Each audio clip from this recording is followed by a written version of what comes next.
So now it's time to start stretching Libby. I'm going to start with her front end and proceed to her back end. You can do it the opposite way, but I try to be methodical to ensure that I'm not missing any major muscle groups.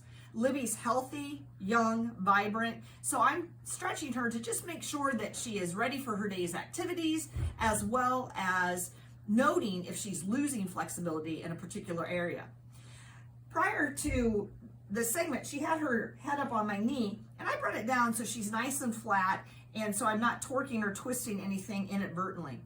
I also prefer to be on the back side of the dog because I can reach her better and not hurt my own back. So this is a reminder to all of you to make sure that you are in a comfortable position when you are stretching your dog.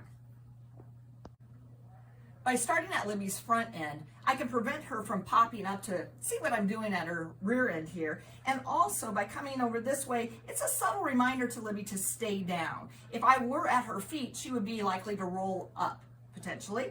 So here we are at her triceps. We've done a little massage to warm her up and a little exercise actually this morning. And now it's time to do the stretch. I'm going to find Libby's elbow, which is the point right here as her forelimb bends. Again, just a reminder that a dog's front legs are like our arms. So this is her elbow. I'm going to cup her elbow in my hand, support the limb so it's not doing any odd twisting or turning, and push with my right hand in this case toward Libby's nose. Now the key with stretching is that we want to hold it, unlike range of motion, which is a back and forth motion primarily focused on the joints. In this case, we're working on stretching the muscles on the back side of Libby's forelimb. Not only is it a tricep stretch, but all of these caudal shoulder stabilizers are getting stretched as we open her up here as well. So one thing that I want to emphasize is when you are stretching any part of your dog, to focus on pushing versus pulling. So in this case, I wouldn't want to be pulling with my left hand to get her forelimb forward. I'm actually pushing with my right hand and just supporting with my left. Now, Libby's resisting a little bit. I might adjust my hand hold, and I'm going to persist and just show her that not so bad. I'm not going to push more than she'll allow. I'm just easing into it, letting her relax. Now, I mentioned earlier that we want to hold the stretch. Ideally, you're shooting for 30 seconds, but that's forever in the life of a dog. So maybe you just start with 5 seconds or 10 seconds. Make it a positive experience to start with and then gradually increase. You may never get more than 15 seconds with your particular pet, but any stretching is better than no stretching at all.